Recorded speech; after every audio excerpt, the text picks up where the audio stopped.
Hello guys, उम्मीद करते हैं आप लोग अच्छे होंगे, स्वस्थ होंगे और आप लोग की मैट्रिक की तैयारी बहुत अच्छे से चल रही होगी।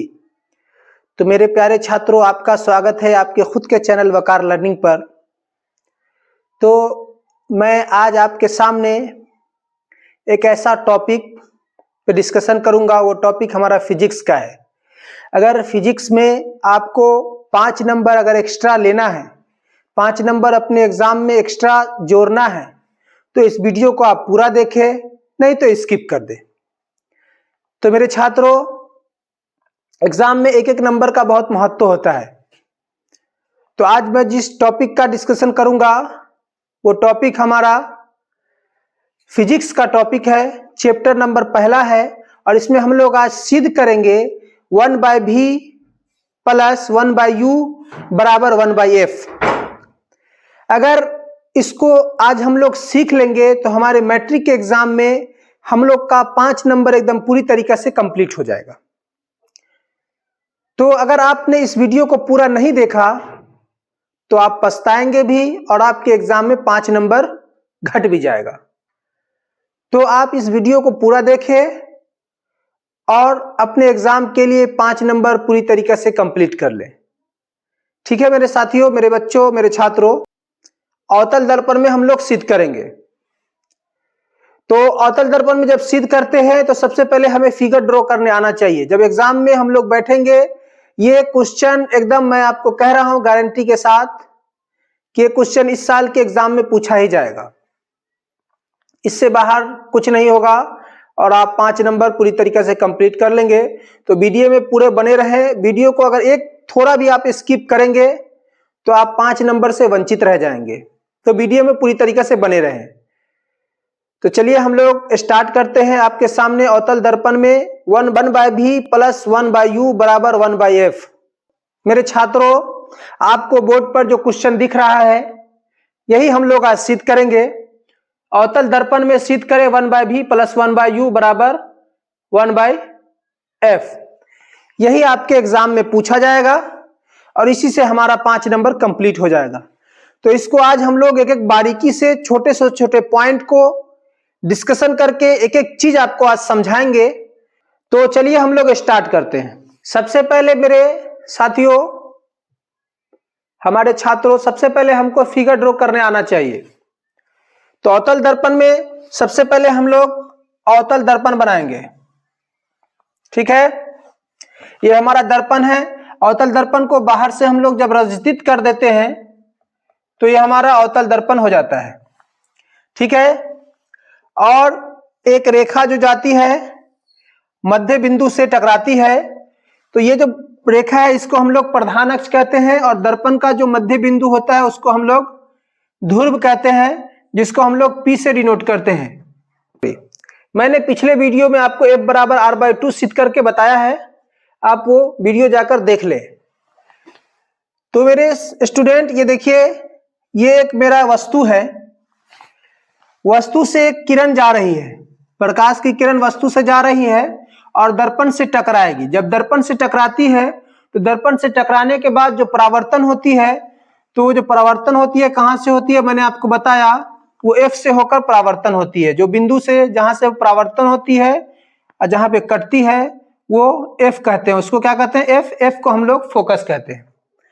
ठीक है, हमने आपको बताया कि देखिए, जब वस्तु से जो किरण जाएगी तो बहुत सारी किरणें जाती है, मगर जब हम लोग किरण आरेख बनाते हैं तो 2 किरण का इस्तेमाल करके हम लोग सवाल को हल करते हैं। तो मैंने एक किरण जो भेजा, वस्तु के प्रधान अक्ष के समांतर एक किरण भेजा है और प्रधान अक्ष के समांतर जब किरण जाएगी, दर्पण से टकराएगी तो F से होकर गुजरेगी। ठीक है, उसी प्रकार एक किरण हम लोग यहां से यहां वक्रता केंद्र है। ठीक है मेरे साथियों, ये वक्रता केंद्र है। जब वक्रता केंद्र से जो किरण आएगी,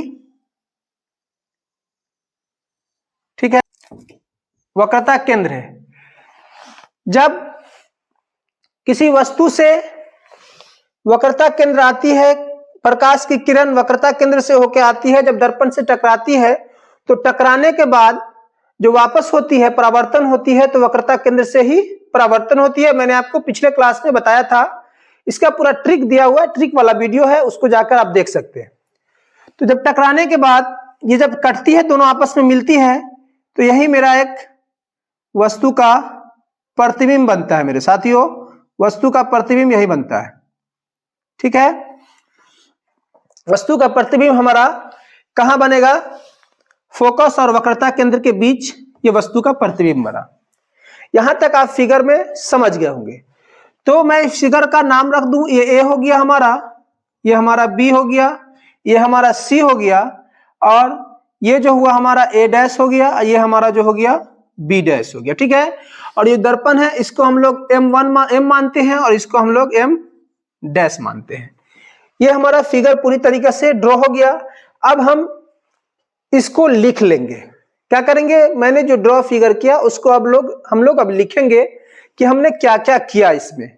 फिगर जब बनाया, फिगर में क्या क्या किया उसको अब हम लोग लिख लेंगे। लिखेंगे माना M डैश एक अवतल दर्पण है, AB दर्पण के सामने रखी वस्तु है। AB क्या है? दर्पण के सामने, वो दर्पण है, उसके सामने रखी वस्तु है। ठीक है, जिसका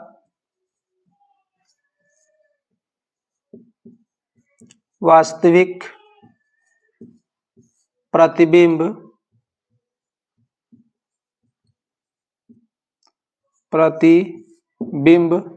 क्या बना? A डैश B डैश बना। क्या बना? A dash B dash. ठीक है, जो बना उसको मैंने नोट डाउन किया। माना M डैश एक अवतल दर्पण है, AB दर्पण के सामने रखी वस्तु है, जिसका वास्तविक प्रतिबिंब A डैश B डैश बना। A डैश B डैश इसका वास्तविक प्रतिबिंब बना। जो हुआ उसको नोट डाउन कर दिया। ठीक है मेरे साथियों, आपको यहां तक समझ में आया होगा। तो अब हम लोग इसका स्टेप बाय स्टेप प्रूफ करेंगे, सिद्ध करेंगे। तो आइए सिद्ध करते हैं। तो यहां आपने देखा, यहां पे आप देख रहे होंगे, क्या देख रहे होंगे कि जो वस्तु है और यहां से यहां तक जो एक पॉइंट बना, तो एक त्रिभुज बना, और त्रिभुज जो बना तो एक समकोण त्रिभुज ड्रॉ होता है। हमें जो दिख रहा है कि ये समकोण त्रिभुज बन रहा है। तो समकोण त्रिभुज हम लोग जानते हैं कि 90 डिग्री का होता है। ठीक है, तो ये कोण को हम लोग मान लेते हैं कोण 1 मान लेते हैं। ठीक है, और जैसे ABC त्रिभुज ABC में ये 90 डिग्री हो गया। उसी तरीके से अब हम लोग यहां अगर चलते हैं तो A dash B dash C dash, यहां पे भी एक त्रिभुज का ड्रॉ हो रहा है। तो यहां पे भी एक 90 डिग्री का एंगल बना रहा है। ये जो बन रहा है 90 डिग्री का एंगल बन रहा है। तो मेरे साथियों देखिए, ये 90 डिग्री है और ये 90 डिग्री है। आपस में ये दोनों कोण जो है आपस में क्या होंगे? ये बराबर होंगे। तो इसको हम लोग मान लेते हैं कोण 2। इसको हम लोग मान लिए कोण 2। तो हम यहां लिखेंगे त्रिभुज ABC एंड त्रिभुज A dash B dash C, A dash B dash C। तो हमने आपको कहा कोण 1 कोण 2 बराबर हो सकता है। क्यों बराबर होगा? दोनों 90 डिग्री है। तो हम यहां लिख देंगे कोण 1 बराबर कोण 2। किस लिए बराबर है? हमें एग्जामिनर को बताना पड़ेगा, क्योंकि 90 डिग्री है। ठीक है, देखिए उसके बाद इसमें कौन कौन और बराबर हो सकता है। तो यहां देखेंगे हम लोग, ये कोण मान लेते हैं, इस कोण का नाम हम लोग 3 रख देते हैं। ये कोण और ये कोण आपस में बराबर हो जाएंगे। ये कोण क्या हो जाएंगे? आपस में बराबर हो जाएंगे। इसका नाम मान लेते हैं हम लोग, क्या रख देते हैं? बाहर लिख देते हैं। इसका नाम हम लोग मान लेते 4 रख देते हैं। तो कोण 3 और कोण 4 आपस में बराबर होंगे। किस नियम से बराबर होंगे? कोण 3 और कोण 4 सम्मुख कोण से नियम से बराबर होंगे। तो हम लोग लिखेंगे कोण 3 बराबर कोण 4, किस लिए, किस नियम से, तो सम्मुख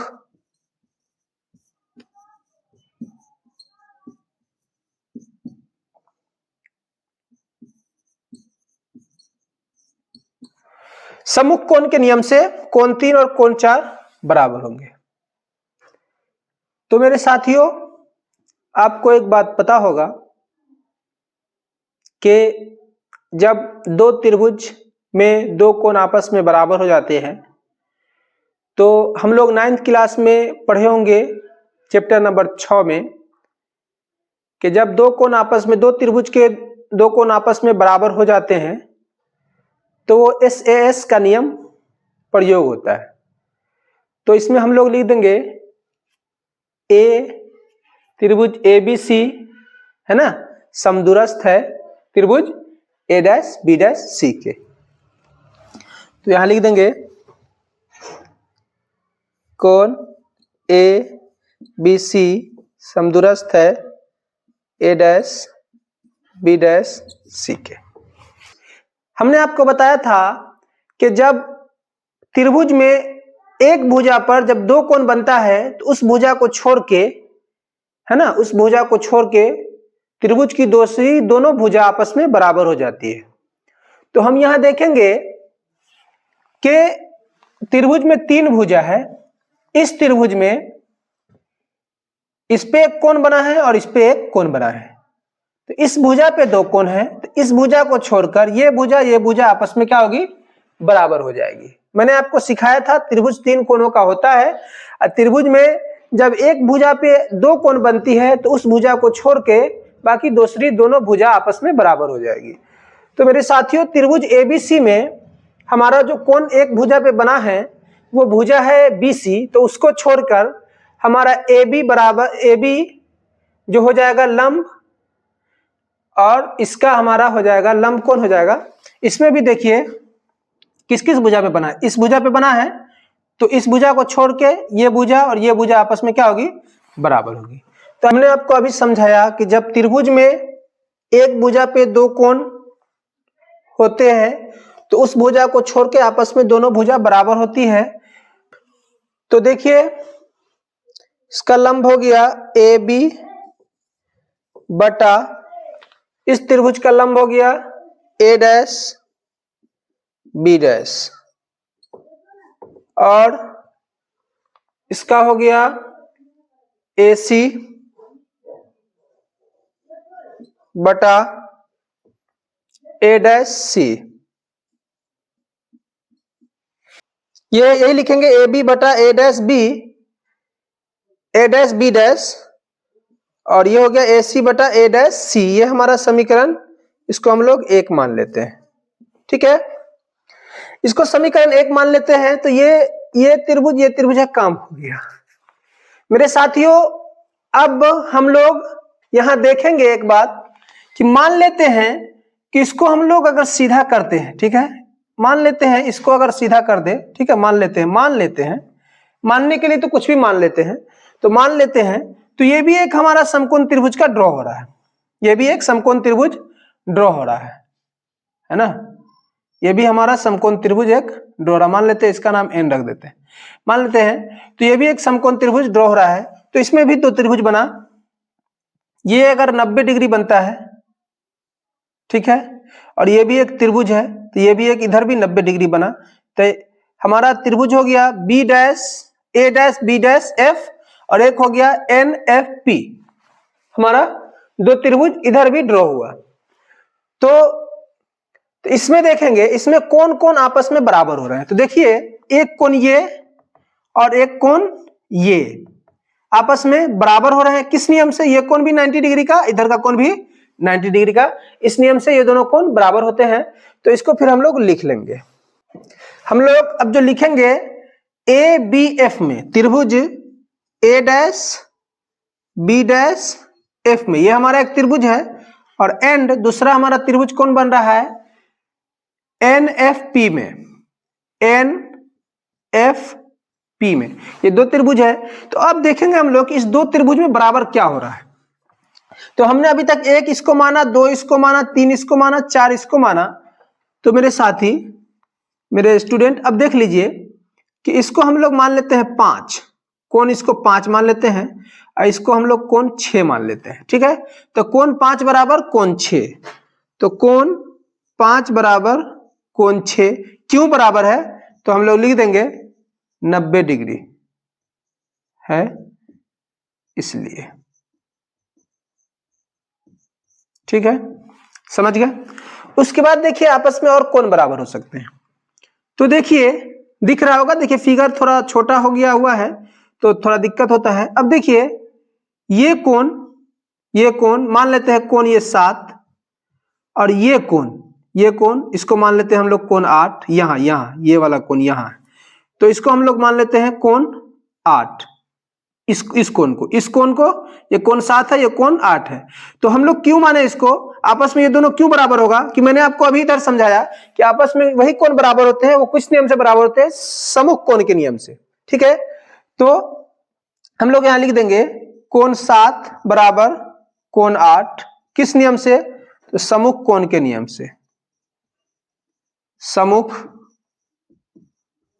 कोण के नियम से।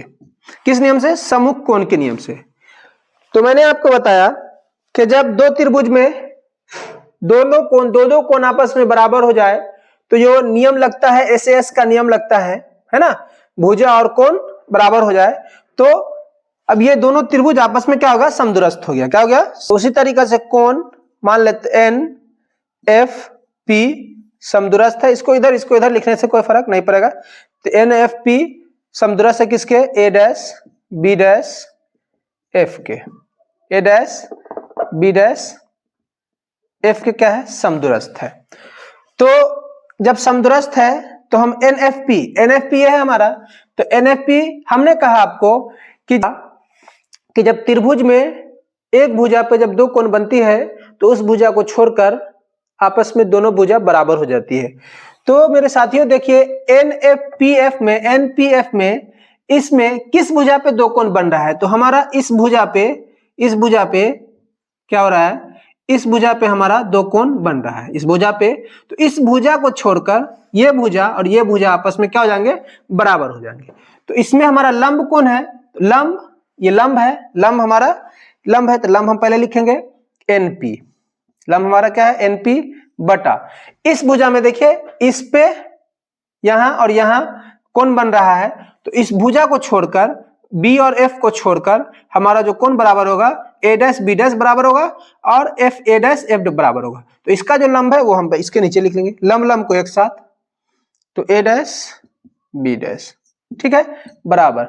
अब जो दूसरी भुजा बची, हमारा दूसरा भुजा बचा, क्या बचा, एन एफ और इसका बचा ए डैश एफ, तो हम लोग लिख लेंगे N F A dash F, ये लिखेंगे, ठीक है। तो अब यहां हम देख रहे हैं कि एक वस्तु जो है यहां से यहां ए बी और एन पी, ये दोनों का जो डिस्टेंस है आपस में बराबर है, तो हम कह सकते हैं कि ए बी बराबर एन पी है, ये कह सकते हैं, इसमें कोई दिक्कत नहीं है। तो हम एन पी की जगह हम यहां ये लिख सकते हैं ए बी बटा ए डैश बी डैश बराबर N F A dash F, ये समीकरण हमारा 2 हो गया। अरे बच्चों, आपको यहां तक अगर समझ में आया है तो हमारे वीडियो को लाइक करें, कमेंट करें, शेयर करें और अपने दोस्तों के भी ज्यादा से ज्यादा शेयर करें कि आपका फिजिक्स में 5 नंबर 100% एकदम कंप्लीट होने वाला ये वीडियो है। तो आप अपने दोस्तों को भी ज्यादा से ज्यादा शेयर करें। इतनी आसान भाषाओं में बच्चों मैंने आपको समझाने की कोशिश कर रहा हूं कि अगर यहां नहीं समझ पाए, इस प्लेटफॉर्म पे आपने नहीं समझा, तो फिर मुश्किल है कि आपको कहीं समझ में आए। मैं एक एक बिंदु, एक एक पॉइंट, एक एक चीज का मैंने डिस्कशन किया, एक एक चीज के बारे में आपको समझाया। तो यहां तक आपने देखा है तो शुक्रिया आपका। और इसको आप लोग स्क्रीनशॉट ले ले इसका, या अपने नोटबुक में नोट कर ले, जगह की कमी है। मैं अब इसको मिटाकर आगे का स्टेप जो मेरा इसको सिद्ध करना है वो मैं बताऊंगा बच्चों। वीडियो थोड़ा लंबा होगा, पूरा देखेंगे।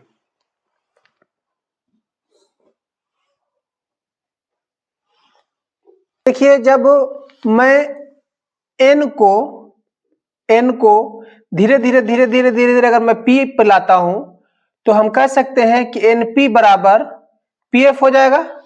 np बराबर pf हो जाएगा।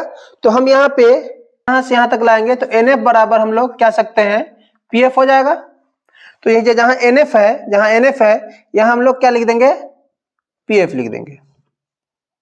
इसमें कोई दिक्कत नहीं। अगर हम इसको धीरे धीरे यहां सटाते हैं तो हम लोग कह सकते हैं nf बराबर pf। तो nf की जगह हम लोग pf लिख देंगे।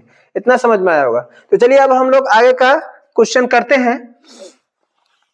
तो मेरे साथियों, अब हमें करना क्या है, समीकरण 1 और समीकरण 2 में काम करना है।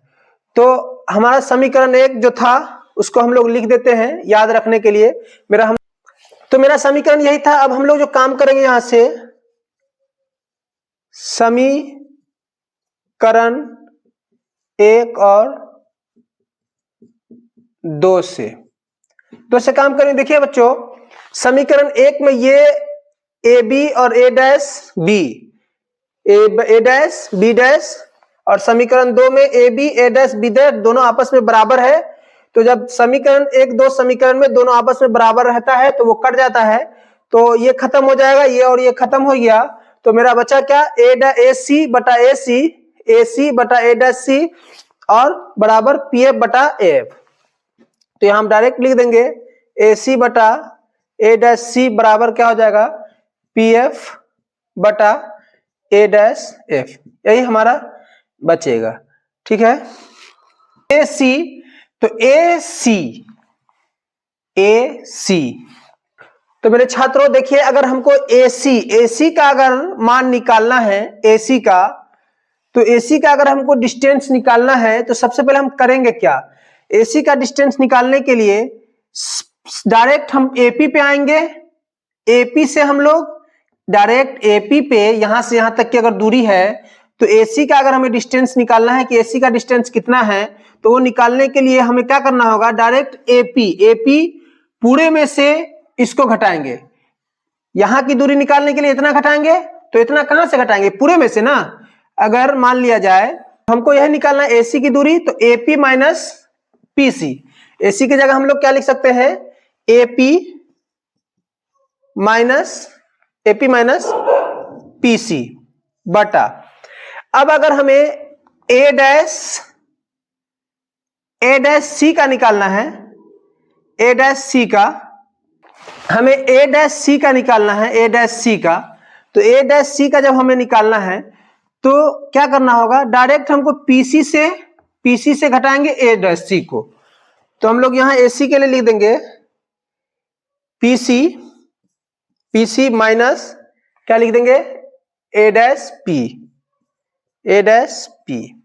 अब बराबर पीएफ को हम वैसे ही रहने देंगे बटा। देखिए ए डैश एफ क्या है, ए डैश एफ, इसकी दूरी हमें निकालनी है। तो डायरेक्ट हम पहले ए डैश पी चलेंगे, उसके बाद हम पीएफ घटाएंगे। तो हम लोग क्या लिखेंगे, ए डैश पी माइनस पीएफ, यही चलेंगे, इतना चलेंगे। ठीक है। अब बच्चों यहां देखिए कि मैंने यहां लिखा एपी, तो ए से पी, एपी किसकी दूरी है, एपी जो दूरी है किसकी है, वस्तु यहां रखा हुआ है, वस्तु का नाम ए है। तो ए से पी की जो दूरी किसकी दूरी है, वस्तु की दूरी है। तो वस्तु जो होता है अवतल दर्पण में हमेशा ऋणात्मक होता है, और वस्तु को हम किस चीज से डिनोट करते हैं, यू से डिनोट करते हैं। तो ये हमारा क्या हो जाएगा, माइनस यू हो जाएगा। ठीक है। और माइनस पीसी की तरफ चलेंगे हम लोग, पी से सी। तो पीसी जो है, पीसी को हम लोग क्या कहते हैं, वक्रता केंद्र या रेडियस भी कहते हैं। तो हम पीसी को क्या कहते हैं, ये पी से सी की दूरी जो है हमारा क्या है, रेडियस है। तो हम लोग यहाँ पे रेडियस भी जो हमारा आर होगा, आर माइनस में होगा। अवतल दर्पण है, अवतल दर्पण की ध्रुव से इधर जो भी होता है सब माइनस में होता है, बटा पीसी फिर वही हमारा आर हो जाएगा, माइनस में आर। उसके बाद माइनस ए डैश पी P। यहां से यहां तक किस चीज की दूरी है, ये क्या चीज बना हुआ है, ये हमारा प्रतिबिंब बना हुआ है। तो A डैश P हमारा क्या है, प्रतिबिंब की दूरी है। तो प्रतिबिंब की दूरी को हम किससे डिनोट करते हैं, V से डिनोट करते हैं। ये भी हमारा माइनस में V होगा, इसलिए अवतल दर्पण है। ठीक है, बराबर। उसके बाद देखिए PF, P से F की दूरी को हम लोग क्या कहते हैं, फोकस दूरी, ये हमारा F हो जाएगा। ठीक है, बटा A डैश P क्या है, प्रतिबिंब है, तो ये हमारा माइनस V हो जाएगा, माइनस PF वही हमारा F हो जाएगा। ठीक है, यहां तक आपने समझा होगा। तो इसको हम लोग सोल्व करेंगे, तो ये हमारा माइनस U प्लस R बटा माइनस R प्लस V बराबर फोकस भी तो हमारा PF माइनस में है। ये माइनस है, PF माइनस में, तो माइनस माइनस प्लस हो जाएगा यहाँ। तो माइनस F बटा माइनस V प्लस F। छात्रों, अब मैं इधर का पार्ट मिटाता हूं और इसका अब हम लोग सोल्व करेंगे। तो एक बार में नहीं समझ में आए तो वीडियो को बार बार पीछे करके देखे, बार 2 बार देखे, 3 बार देखे, 4 बार देखे। ये वीडियो है, वीडियो को आप 10 बार भी देख सकते हैं और हर एक स्टेप को समझने की कोशिश करें और इसको आप 10-10 बार बनाएं, जिससे आपके माइंड में ये बैठ जाए। एग्जाम में 100% ये पूछेगा बच्चों, ये एकदम VVI है। ठीक है, तो अब मैं इसका आगे का स्टेप करता हूं। मेरे बच्चों यहां देखेंगे कि minus U R plus F और minus F V plus F है।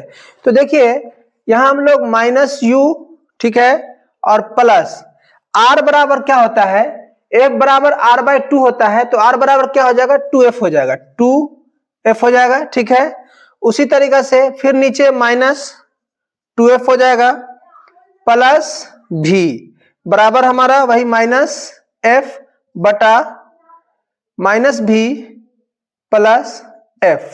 ठीक है, अब देखिए हमको इसको क्रॉस गुना कर देंगे, इसको इससे और इसको इससे गुना कर देंगे। तो इससे इसको गुना कर देंगे, क्या हो जाएगा, प्लस U भी और इसको इससे गुना करेंगे, फिर माइनस क्या हो जाएगा, 2FV।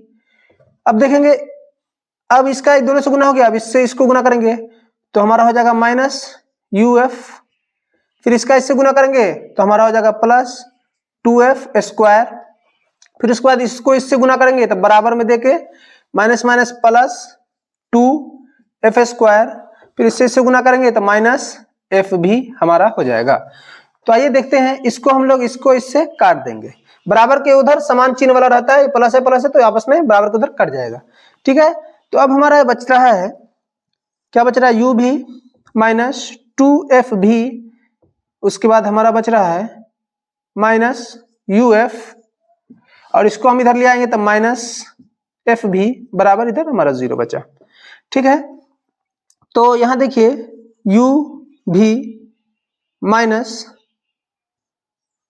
2F भी में से VF चला गया, तो मेरे प्यारे स्टूडेंट देखेंगे 2F भी में से एक F चीज चला जाएगा तो बचेगा हमारा F भी माइनस UF बराबर 0।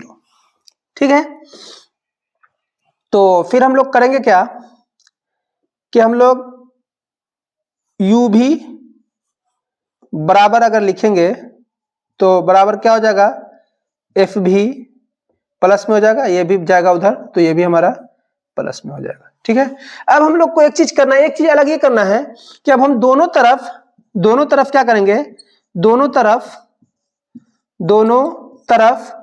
F भी U से क्या करेंगे, भाग दे देंगे। यही अलग है थोड़ा, एक ठू बस एक स्टेप को याद रखना है कि दोनों तरफ F भी U से भाग देने पर अब देते हैं, जैसे U भी बराबर F भी प्लस UF लिख देंगे। दोनों तरफ हम लोग दे देंगे F U भी से भाग, इधर भी दे देंगे F U भी से भाग, F U भी से भाग दे देंगे। जो ऊपर से कटने वाला काट देंगे, U भी से U भी कट गया और ये हमारा VF से VF कट गया, ये हमारा UF से UF कट गया। तो हमारा बच रहा है क्या, 1/F बराबर, ये ऊपर बच रहा है 1/U प्लस बच रहा है हमारा 1/U। भी। यही तो हमें सिद्ध करना था, यही तो हमें सिद्ध करना था। 1/f बराबर 1/u 1 प्लस ये हमारा हो गया साथियों, क्या हो गया, प्रूव। मेरे छात्रों, मेरे प्रिय स्टूडेंट, मेरे दुलारे स्टूडेंट, यही हमें सिद्ध करना था। थोड़ा लेंदी प्रोसेस है, लंबा प्रोसेस है। 5 नंबर आसानी से नहीं आता है। 5 नंबर लाने के लिए बहुत मुशक्कत करना पड़ता है। एक एक नंबर तिनके से, है ना, बूंद बूंद से तालाब भर जाता है। तो एक एक नंबर जोड़ जोड़ के हमें टॉप करना है, मैट्रिक में टॉप करना है, अच्छा नंबर लाना है, 450 नंबर लाना है, अपने गांव का, अपने जिला का, अपने राज्य का नाम रोशन करना है। तो तिनके के सहारा से हम लोग को अपने नंबर में एक एक नंबर जोड़ना है। तो हमने अभी आपके सामने जो सिखाया 1/v प्लस 1/u बराबर 1/f, तो मेरे साथियों, मेरे स्टूडेंट, मेरे छात्रों, आपको अच्छे से समझ में आया होगा। यहां तक आपने अगर हमारे वीडियो को देखा है तो आपका बहुत बहुत धन्यवाद। आप ऐसे ही हमारे वीडियो को देखते रहें और अपने दोस्तों के बीच ज्यादा से ज्यादा शेयर करें, लाइक करें, कमेंट करें। और जाते जाते एक बार आपसे रिक्वेस्ट है कि हमारे चैनल को अगर देखे हैं तो सब्सक्राइब जरूर करें। इससे क्या होता है मेरे दोस्तों, मेरे साथियों, कि हमें वीडियो बनाने में मोटिवेशन मिलता है। तो इसी तरीके से आपके बीच ऐसा ही वीडियो लाते रहूंगा। तो मैट्रिक एग्जाम से पहले आपको ऐसा वीडियो दूंगा कि जो आपके एग्जाम में 4 चांद लगा देंगे, आपके नंबर में बढ़ोतरी करेंगे। तो मेरे साथियों, आपसे फिर मिलेंगे नेक्स्ट वीडियो के साथ, इसी उमंग के साथ। तब तक के लिए हमें दे इजाजत।